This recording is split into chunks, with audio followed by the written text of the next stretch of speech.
હું આચાર્ય દુર્ગાપ્રસાદ શાસ્ત્રી આપ સૌનું સ્વાગત કરું છું આપના રાશિફળ કાર્યક્રમમાં. આ કાર્યક્રમની અંદર આપણે વિવિધ રાશિઓની વાત કરીએ છીએ, રાશિફળની ચર્ચા કરીએ છીએ, સાથે સાથે તમારા વિશેની ટિપ્સ પણ હોય જ છે. જો કાંઈ પણ ઉપયોગી માહિતીની વાત હોય તો એ જરૂર કરવી પડે છે અને એ તમારે કરવી જોઈએ. દર્શક મિત્રો, અહીં મેઇન વસ્તુ છે, આજે જોઈશું આપણે પહેલાં પંચાંગ, પછી રાશિફળ. દરેક રાશિફળ માટે દરેકને માટે અલગ અલગ સિદ્ધાંતો હોય છે અને અલગ અલગ કામ હોય છે. અહીં આપણે જોઈશું, આજે રવિવારનો દિવસ છે, 14મી તારીખ અને પહેલો મહિનો અને 2024ની સાલ છે. હિન્દી મહિનામાં વિક્રમ સંવત 2080, શક સંવત 1945, બી સંવત 2550, રવિવારનો દિવસ. આજે આપણે વાત કરીશું ભગવાન સૂર્યની. ઓમ જપા કુસુમ સંકાસમ કાશપેયમ મહાદુતિમ તમો અરસર પાપઘ્નમ પ્રણતોષ્મી દિવાકરમ. ભગવાન દિવાકર એટલે કે ભગવાન સૂર્ય. સૂર્ય મહારાજનો આજે મકર રાશિમાં પ્રવેશ પણ થશે, પણ રાતે થવાનો છે, પણ એ પ્રવેશ આજે થવાનો છે એટલે મકર સંક્રાંતિનો પર્વ પણ આજે ઉજવવામાં આવશે. આજે પોષ સુદ ત્રીજ તિથિ છે, 8:11 સુધી. ત્યારબાદ ચોથ તિથિનો પ્રારંભ થશે. નક્ષત્ર ધનિષ્ઠા રહેશે 10:23 સુધી. ત્યારે સત્તારકા નક્ષત્રની શરૂઆત થશે. વ્યતિપાત યોગ રહેશે અને વણિજકરણ રહેશે. અને આજે જે જાતકો જન્મશે તેનું નામકરણ કુંભ રાશિ ઉપર રાખવામાં આવશે. દર્શક મિત્રો, આજે મકર સંક્રાંતિનો પર્વ છે, જે 26:44 પછી શરૂ થશે. એટલે એની જે સંક્રાંતિ થઈ રહી છે રાતના 1:26. માટે મકર સંક્રાંતિનો પર્વ તો લોકો આજે જ ઉજવવાના છે, પરંતુ એ જે પર્વ છે મેન પુણ્યકાળનું પર્વ, જેને આપણે પુણ્ય કહીએ, તો પુણ્યકાળનો પર્વ એ આવતીકાલે ઉજવવામાં આવશે. એટલે એ આવતીકાલનો મતલબ થયો કે તારીખ 15મીએ. પુણ્યકાલ એટલે દાન કરવું કે પુણ્ય કરવું, એ સ્નાન કરવું, એ તમામ કામ 15મી તારીખે કરવામાં આવશે. 14મી તારીખે એટલે કે આજની તારીખે સૂર્ય બદલાશે ખરો, પણ રાતે છે એટલે 12 વાગ્યા પછી છે, માટે એને આજમાં લેવામાં આવશે નહીં. તો દર્શક મિત્રો, આ રીતે મકર સંક્રાંતિનો પર્વ આમ તો જોવા જાઓ તો આજે જ ઉજવવામાં આવશે. ચાલો આપણે જોઈએ આજનું રાશિફળ કેવું રહેશે તે. મેષ રાશિની વાત કરીએ તો મેષ રાશિના જાતકો માટે આજે તમારા વાણી ઉપર કંટ્રોલ કરવાની ખાસ જરૂર છે. જમીન મકાન સંબંધી પ્રશ્નોનો ઉકેલ આજે આવશે. ખાસ કરીને કોઈ પૈસા ફસાઈ ના જાય એની કાળજી રાખવાની જરૂર છે. પૈસાની લેવડ દેવડ કરતા હો તો જરા દૂર રહેજો. ઉતાવળે આંબા પાકતા નથી, એ યુતિને ધ્યાનમાં રાખજો. અને ખાસ કરીને કોઈ જેના ઉપર તમને વિશ્વાસ છે, કોઈ આંધળો વિશ્વાસ કોઈના ઉપર કરતા નહીં, અથવા તો દગો ફરેબ થવાની સંભાવના છે. વિદ્યાર્થીઓ માટે સમય સારો છે. ઉપાય તરીકે ગાયને ગોળ ખવડાવી દિવસની શરૂઆત કરો, સારો દિવસ જશે. હવે વૃષભ રાશિની વાત કરીએ તો તમારા માટે સમય સારો અને અનુકૂળ છે. નાણાકીય પ્રાપ્તિ પણ સારી થઈ રહી છે. ધંધો પણ તમારો સારો ચાલશે. પતિ પત્ની વચ્ચે મતભેદ થવાની સંભાવના છે. કદાચ તમારે વિદેશ યાત્રા વગેરેના કાર્યોમાં સફળતા થશે. વિદ્યાર્થી વર્ગ માટે સમય સારો અને ઉત્તમ દેખાય છે. ઉપાય તરીકે આજે ગાયને ઘાસ ખવડાવી દિવસની શરૂઆત કરો, સારો દિવસ જશે. ચાલો હવે આપણે જોઈએ મિથુન રાશિ. ક છ ઘ અક્ષરથી જેનું નામ શરૂ થાય છે તેમના માટે તમારા ગ્રહ ગોચરની સ્થિતિ એકંદરે સારી અને ઉત્તમ દેખાય છે. માતા પિતા વચ્ચેના સંબંધો સારા રહેશે. પતિ પત્નીનો સાથ સહકાર રહેશે. પૈસાની લેવડ દેવડથી જરા દૂર રહેવું. આપેલા પૈસા ડૂબે એવી સંપૂર્ણ સંભાવના છે. શેર બજાર કે બજારોમાં કામ કરતા હો તો નુકસાનની સંભાવના બની રહી છે. ઉતાવળે કોઈ કામ થતું નથી, એ વાતને ધ્યાનમાં રાખવાનું છે. ખાસ કરીને લગ્ન વગેરેની વાતો તમારી પૂર્ણ થશે. શું કરશો તમે? તો આજે ઘરે ઘીનો દીવો કરો અને એક ગરીબને વસ્ત્રદાન કરી દિવસની શરૂઆત કરો, સારો દિવસ જશે. ચાલો હવે આપણે જોઈશું દર્શક મિત્રો સિંહ રાશિ. મ ટ અક્ષરથી જેનું નામ શરૂ થશે તેના માટે આપ તમારા ગ્રહોની સ્થિતિ પ્રમાણે એકંદરે સમય સારો અને ઉત્તમ દેખાય છે. નાણાકીય પ્રાપ્તિ સારી અને ઉત્તમ દેખાઈ રહી છે. ધંધાદારી વ્યક્તિઓએ જરા સાવધાન રહીને કામ કરવાની જરૂર છે. ઉતાવળે કોઈ કામ કરવું જરૂરી નથી. વિદેશ યાત્રા વગેરેમાં તમને સફળતા મળશે. કેટલાક સરકારી કામકાજમાં પણ દોડધામ થશે, પરંતુ એ કાર્ય તમારું પૂર્ણ પણ થશે. અને ખાસ કરીને હંબક વાતોથી દૂર રહેવું અને કોઈના ઉપર આંધળો વિશ્વાસ કરવો નહીં. ઉપાય તરીકે આજે ગાયને ચણાની દાળ ગોળ રોટલી ખવડાવી દિવસની શરૂઆત કરો. સારો દિવસ રહેશે. હવે આપણે જોઈશું દર્શક મિત્રો, કન્યા રાશિ. પઠણો અક્ષરથી જેનું નામ શરૂ થાય છે તેમના માટે તમારા કામકાજમાં સફળતા સારી પ્રાપ્ત થશે. પૈસાની લેવડ દેવડથી તમારે દૂર રહેવાની જરૂર છે. શેર બજાર કે અન્ય બજારોમાં કામ કરશો તો નુકસાન થશે. સંતાન સંબંધી ચિંતાઓમાં વધારો થશે, એટલે કે સંતાન અંગે ટેન્શન તમને વધી રહ્યું છે. એના એડમિશન અથવા એના કેરિયર અંગે તમને ચિંતા થશે. તમારી ચિંતાને દૂર કરવા માટે ખાસ પ્રયત્ન કરવાની જરૂર છે. ઉતાવળે આંબા પાકતા નથી, એ યુવતીને ધ્યાન રાખવાની જરૂર છે. લગ્ન સંબંધી વાતો તમારી પૂર્ણ થાય એવા સંકેતો ગ્રહો આપે છે. શું કરશો તમે? તો આજે ઓમ હમ જુમ શાહ મંત્રનો પ્રયોગ કરી દિવસની શરૂઆત કરો. સારો દિવસ જશે. ચાલો મિત્રો, હવે આપણે જોઈશું તુલા રાશિ. રત અક્ષરથી જેનું નામ શરૂ થાય છે તેમના માટે તમારા ગ્રહોની સ્થિતિ એકંદરે સારી અને ઉત્તમ છે. નાણાંની પ્રાપ્તિ પણ તમને સારી થઈ રહી છે. ઉતાવળે કોઈ કામ કરવાની જરૂર નથી. શેર બજાર કે અન્ય બજારોમાં નુકસાનની સંભાવના છે. સંતાન અંગેની ચિંતામાં રાહત મળશે. નવા સંતાન પ્રાપ્તિના યોગો પણ તમારા બની રહ્યા છે. જમીન મકાનના પ્રશ્નો જે હતા એનું સોલ્યુશન આવશે. આર્થિક રીતે સમય બહુ સારો તો નથી, પરંતુ સામાન્ય રીતે સ્થિતિ સારી દેખાય છે. યાત્રા પ્રવાસનો યોગ પણ તમારો બની રહ્યો છે. માતા અને પિતાની વચ્ચે જે સંબંધ બગડ્યો હતો એ સંબંધ તમારો સુધારા પર જશે. ખાસ કરીને નવા પ્રેમ સંબંધોની સંભાવના દેખાય છે. શું કરશો તમે? તો આજે ઘરે ઘીનો દીવો કરો અને કુળદેવી માતાની માળા કરી દિવસની શરૂઆત કરો. સારો દિવસ જશે. ચાલો હવે જોઈએ વૃશ્ચિક રાશિ. ન અને ય અક્ષર પર જેનું નામ શરૂ થાય છે તેમના માટે તમારા ગ્રહોની સ્થિતિ એકંદરે સારી અને ઉત્તમ છે. ખાસ કરીને તમારા શત્રુ વર્ગ તમારા ઉપર હાવી થતા હોય એવી સંભાવના વધી રહી છે. કોઈના ઉપર આંધળો વિશ્વાસ કરવો નહીં. કોઈની સાથે મતાંતરમાં રહેવું નહીં. ખાસ કરીને જે કોઈ ખોટું કામ આવતું હોય તો એનાથી જરા દૂર રહેજો. ખાસ આજે સંતાન પ્રાપ્તિનો યોગ પણ બની રહ્યો છે. સંતાનના કેરિયરને લઈને જે ચિંતા હતી એમાં રાહત મળશે. આર્થિક સ્થિતિ થોડી નબળી અવશ્ય દેખાય છે. સ્વાસ્થ્ય બાબતે જરા ધ્યાન રાખવું. શું કરશો તમે? તો આજે ગાયને ગોળ ખવડાવી દિવસની શરૂઆત કરો. સારો દિવસ જશે. હવે આપણે જોઈએ ધન રાશિ. ભડ ભદ અક્ષરથી જેનું નામ શરૂ થાય છે તેમના માટે તમારા ગ્રહોની સ્થિતિ એકંદરે સારી અને ઉત્તમ દેખાય છે. ઉતાવળે આંબા પાકતા નથી, એ યુવતીને ધ્યાન રાખી ખાસ કામ કરવાની જરૂર છે. જો તમે કોઈ નવું કામ કરતા હો તો જરા ધ્યાન રાખીને કામ કરો, એ ખૂબ જરૂરી છે. યાત્રા પ્રવાસનો યોગ બને છે. વાહન વગેરે ચલાવતા સાવધાન રહેવાની જરૂર છે. વિદ્યાર્થી વર્ગ માટે સમય એકંદરે સારો છે. શું કરશો તમે? તો આજે ગાયને ચણાની દાળ ગોળ રોટલી ખવડાવી દિવસની શરૂઆત કરો. સારો દિવસ જશે. હવે આપણે જોઈશું દર્શક મિત્રો ધન રાશિ. ભડ પદ અક્ષરથી જેનું નામ શરૂ થાય છે તેમના માટે તમારા ગ્રહોની સ્થિતિ પ્રમાણે એકંદરે દિવસ સારો અને ઉત્તમ દેખાય છે. નાણાંની લેવડ દેવડથી જરા દૂર રહેવાની જરૂર છે.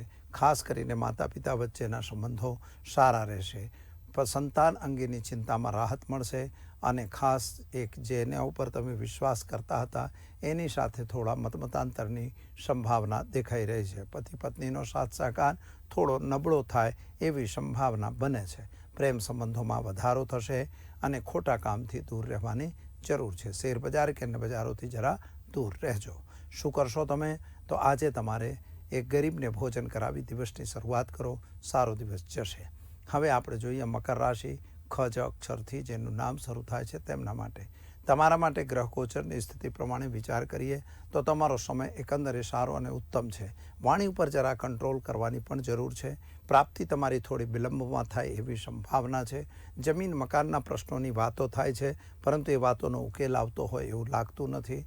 અને ખાસ કરીને સંતાન સંબંધી ચિંતાઓમાં વધારો થતો જાય છે. આર્થિક રીતે સમય જોઈએ એટલો સારો નથી. શેર બજાર કે અન્ય બજારોથી જરા દૂર રહેજો, એ જરૂરી છે. શું કરશો તમે? તો આજે તમે એક ગરીબને ભોજન કરાવી દિવસની શરૂઆત કરો. સારો દિવસ જશે. હવે આપણે જોઈએ કુંભ રાશિ ગસ અક્ષરથી જેનું નામ શરૂ થાય છે તેમના માટે તમારા ગ્રહોની સ્થિતિ એકંદરે સારી અને ઉત્તમ છે. નાણાંની પ્રાપ્તિ પણ તમને સારી થઈ રહી છે. ઉતાવળે આંબા પાકતા નથી, યુવતીને ધ્યાન રાખવાની જરૂર છે. સંતાન પ્રાપ્તિનો યોગ દેખાય છે. જમીન મકાનના જે પ્રશ્નો અટક્યા હતા એનો ઉકેલ આવશે. સરકારી કામકાજમાં થોડી દોડધામ થઈ શકે છે. કોર્ટ કચેરીમાં તમારા તરફે નિર્ણય આવે એવી સંભાવના વધી રહી છે. શું કરશો તમે? તો આજે તમારે નાણાકીય લેવડ દેવડથી દૂર રહેવાની ખાસ જરૂર છે અને વિશેષમાં ગાયને ચણાની દાળ ગોળ રોટલી ખવડાવી દિવસની શરૂઆત કરો. સારો દિવસ જશે. હવે આપણે જોઈશું દર્શક મિત્રો મીન રાશિ દ અક્ષરથી જેનું નામ શરૂ થાય છે તેમના માટે તમારા માટે ખર્ચનું પ્રમાણ વધી રહ્યું છે. સ્વાસ્થ્ય બાબતે થોડી ચિંતા થઈ રહી છે. તમારા ગળામાં અથવા તો તમારા હાથમાં દુખાવાની શિકાયત પણ હોઈ શકે છે. પતિ પત્નીનો સાથ સહકાર મળશે. નવા પ્રેમ સંબંધો બનશે. માતા અને પિતાની વચ્ચેનું જે અંતર હતું એ અંતર દૂર થઈ જશે. આવક કરતાં જ આવકમાં થોડો વધારો થતો હોય એમ લાગે છે. કોઈ ધાર્મિક પ્રસંગ પણ બની શકે છે. આંધળો વિશ્વાસ કોઈના ઉપર કરવો નહીં. શું કરશો તમે? તો આજે તમારે ઘરે ઘીનો દીવો કરો અને પીપળે જળ ચઢાવી દિવસની શરૂઆત કરો. સારો દિવસ તમારો જશે. આજના આપણે જોયું આજનું રાશિફળ. ચાલો દર્શક મિત્રો હવે આપણે જોઈ લઈએ આજની ટિપ્સ વિશે. પ્રશ્નો ઘણા આવેલા છે અને તમારા ઘરમાં કે સમસ્યા છે, સોસાયટીમાં પણ સમસ્યા છે કે બેરોજગારી એટલે શું. ખરેખર આપણે જોઈએ છે સમાજની અંદર નોકરી મળતી નથી. સરકારી નોકરીની તો વાત જ છોડી દો. પ્રાઇવેટ જોબ પણ ઓછી મળે છે. હા, જેને મળે છે સારી મળે છે. કોર્પોરેટ જગતનો દિવસ છે એટલે કોર્પોરેટમાં લોકોને સારી મળતી હોય છે, જોબ સારી મળે છે. પરંતુ જ્યારે આંકડાઓ જોઈએ છે ત્યારે સરકારી આંકડાઓ પણ એમ બતાવે છે કે 45 વર્ષમાં સૌથી નીચો દર રોજગારીનો અત્યારે છે. જો કે એ સરકારી નોકરીની વાત છે. જ્યારે કોકની આપણે વાત કરીએ ત્યારે એમ કહે છે કે તમે કોઈ બી લારી લગાવી લો, ખાણીપીણીને લારી લગાવી લો અથવા તો તમે બજારમાં કંઈક લઈને વેચવા નીકળી પડો અને વેચો એ રોજગારી કહેવાય. બરાબર છે, એ આપણે માનીએ છીએ. પરંતુ મિત્રો રોજગારી 3 પ્રકારની હોય. એક પ્રચ્છન્ન બેકારી હોય અને એક પ્રત્યક્ષ બેકારી હોય અને એક રોજગારી હોય. દાખલા તરીકે તમે ભણેલા છો BCom કે BA કે જે બી ભણ્યા છો તો તમારા ભણતર મુજબની જો નોકરી તમને મળે તો એ તો તમારી નોકરી વ્યાજબી ગણાય અને પગાર પણ એટલો જ મળે એ પણ તમારી રોજગારી કહેવાય. દાખલા કે તમને 25,000ના પગારની અપેક્ષા છે અને તમને 25,000 કે 25થી વધારે મળે તો એ તમારી રોજગારી બરાબર કહેવાય. પરંતુ તમારે જે નોકરી ભણ્યા છો એની જગ્યાએ બીજી જગ્યાએ નોકરી કરવી પડે એટલે કે ભણતરથી બહાર નોકરી કરવી પડે તો એ રોજગારી ન કહેવાય. એને પ્રચ્છન્ન બેકારી કહેવાય. કારણ કે એ તમે ભણેલા છો, માની લો કે કોમર્સ, અને તમે નોકરી કરી રહ્યા છો કોઈ આર્ટની ક્યાંક નાટક કંપનીમાં કે ગમે ત્યાં, તો એ વસ્તુ તમારા માટે વ્યાજબી ન કહેવાય. એટલે તમે બેકાર જ કહેવાઓ. પૈસા મળે છે નો ડાઉટ, પગાર બી મળે છે, ઘર બી ચાલે છે, નો પ્રોબ્લેમ, પરંતુ એ ખરેખર બેકારી કહેવાય. અને ત્યારબાદ જે છે એકદમ બેરોજગાર એટલે જેને કોઈ ભણેલા છે છતાંય નોકરી જ નથી મળી રહી. હવે એમાં માટી ખોદવા માટે મનરેગામાં જઈને આપણે કામ કરીએ તો એ તો થઈ શકે છે, પણ એમાં કોઈ મતલબ નથી, એમાંય કોઈ રાખતું નથી. કારણ કે માટી ખોદાશે નહીં, પ્રોબ્લેમ થશે. એટલે આ રીતે બેરોજગારી જે છે ખરેખર બેરોજગારી કહેવાય જ. ભલે આંકડો આપણે ગમે તે ગણતા હોઈએ, આપણી ઇકોનોમિક બહુ મોટી થઈ ગઈ છે, નો પ્રોબ્લેમ, એનો કંઈ પ્રશ્ન નથી. ભલે 6 ટ્રિલિયન હોય કે 10 ટ્રિલિયન હોય, આપણે એ 10 ટ્રિલિયનને કંઈ લેવા દેવા નથી. કારણ કે એ તો સરકારને લેવા દેવા છે. સરકાર પાસે એ પૈસા હોય છે, આપણી જોડે નથી હોતા. કોર્પોરેટ જગતે શું આખો કબજો કરી લીધો છે. લોકોનું શોષણ બહુ વધારે થઈ રહ્યું છે. એ પણ બેરોજગારી જ કહેવાય. પ્રચ્છન્ન બેરોજગારીમાં એ જ આવે, એનું શોષણ. કાબેલિયત તમારી 50,000ની છે અને તમને મળી રહ્યો છે 40,000 30,000, તો એ તમારું શોષણ છે. હવે અહીં સવાલ છે કે આવી પરિસ્થિતિની અંદર પણ આપણે જીવવું તો છે જ અને આપણને રોજગારીની જરૂર છે. તો મિત્રો ખરેખર જ્યોતિષમાં જે ઉપાયો છે અને જે આપણા નિયમો છે એ તમે પાળો, અવશ્ય તમને રોજગારી મળશે. રોજગારી આપવા માટે સૌથી સારો એક મંત્ર અત્યારે હું તમને આપી રહ્યો છું. ઓમ હુમ હનુમતે નમઃ. આ મંત્ર સરળ અને સારો છે. એ મંત્રનો પ્રયોગ કરો. નિયમિત એક માળા કરવાની. કોઈ બી ધર્મનો માણસ હોય કરી શકે છે, એમાં કોઈ બંધન નથી. હા, ખાનપાનથી દૂર રહેવું, એટલે દારૂ વગેરે પીતા હો તો નહીં પીવાનું, માંસ મચ્છી ખાતા હો તો નહીં ખાવાનું, આને આ શરત છે. બીજી વસ્તુ આવે છે કે હનુમાન ચાલીસાનો પાઠ એ પણ તમે કરી શકો છો. સાથે સાથે એક મોતીચૂરનું લાડુ લેવાનું, એમાં 5 લવિંગ લગાવી ભગવાન હનુમાનજીના મંદિરમાં મંગળવારના દિવસે મૂકવા જવાનું. બસ અઠવાડિયામાં એક મોતીચૂરના લાડુનો ખર્ચો આપણા માથે આવશે, બાકી તો તમારે જપ કરવાનું છે.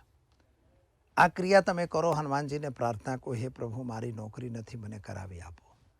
બીજું એક નાનકડું ઉપાય કરવાનું મિત્રો, ગોળ લેવાનું અને ભગવાન શિવ પાસે જઈને ત્યાં શિવજી પાસે મૂકવાનું અને નંદીને કહેવાનું કે મને નોકરી અપાવી દો, ભગવાનને કહો. આવી રીતની એક પ્રાર્થના ભગવાન શિવને કરવાની. ભગવાન શિવ પર જળાભિષેક કરી શકો છો, સારામાં સારી વસ્તુ છે, એ તમે કરો છો. અવશ્ય તમને નોકરીની વ્યવસ્થા 15થી લઈને 25 દિવસની અંદર તમને નોકરીની વ્યવસ્થા થાય છે. જો તમે કરો છો તો તમને એ લાભ અવશ્ય મળશે. તો દર્શક મિત્રો, ખાસ કરીને કોઈને નોકરી કરી રહ્યા છો ત્યાં પ્રોબ્લેમ છે, કારણ કે સાહેબો બી એમ ઈચ્છે કે આનું શોષણ કઈ રીતે કરવું, આ માણસ નથી બરાબર, આને કાઢો. તો એ કાઢવાના જે પ્રયત્નો હોય તો પહેલી વસ્તુ એ છે કે તમારે પણ વફાદારીથી કામ કરવું પડે. જો તમારી વફાદારીમાં થોડી ઉણપ હોય તો આ પ્રશ્ન આવે. પરંતુ ઘણી વખત આપણને ખોટી રીતે શોષાવવું પડતું હોય તો ત્યારે પણ તમે જો આ પ્રયોગ ચાલુ રાખો તો નોકરીની અંદર આવનારા તકલીફોમાં તમને અવશ્ય રાહત મળે છે અને કોઈ તમને પજવી ન શકે. એના માટે કોઈ એવું નથી કે 24 કલાક આપણે ભગવાનના મય થઈ જવું, એવું કંઈ જરૂરી નથી. માત્ર કલાક અડધો, આ 10-15 મિનિટનો વિષય છે અને એ રેગ્યુલર કરો. સૂર્ય ભગવાનને જળ ચઢાવો, સરકારી નોકરીમાં જવું છે અને આ પ્રયોગ ચાલુ રાખો તો અવશ્ય કદાચ તમે પરીક્ષા વગેરે આપતા હો, ટેસ્ટ વગેરે, એની અંદર તમને સફળતા મળી શકે છે. તો દર્શક મિત્રો, આ તો આપણે જોયું કે કેવી રીતે તમને મળશે રોજગારી. બીજો એક પ્રયોગ તો છે, એ ચંડીનો છે, સર્વા બાધા વિનિર્મુક્તો ધનધાન્ય સુતાન્વિતો મનુષ્યો મત પ્રસાદેન ભવિષ્યત સંશય. એ મંત્રનો પણ પ્રયોગ કરી શકાય, એમાંથી પણ રોજગારી મળે છે. તો ચાલો દર્શક મિત્રો, સમય થયો છે રજા લેવાનો. તમારો કોઈ સવાલ હોય તો જરૂર અમને મોકલો, અમારા પ્રશ્નો પર પૂછો, હું તમને જવાબ અવશ્ય આપીશ. આપશો આચાર્ય દુર્ગાપ્રસાદ શાસ્ત્રીને રજા. આવતીકાલે ફરી મળીશું નવા વિષય સાથે. જય માતાજી.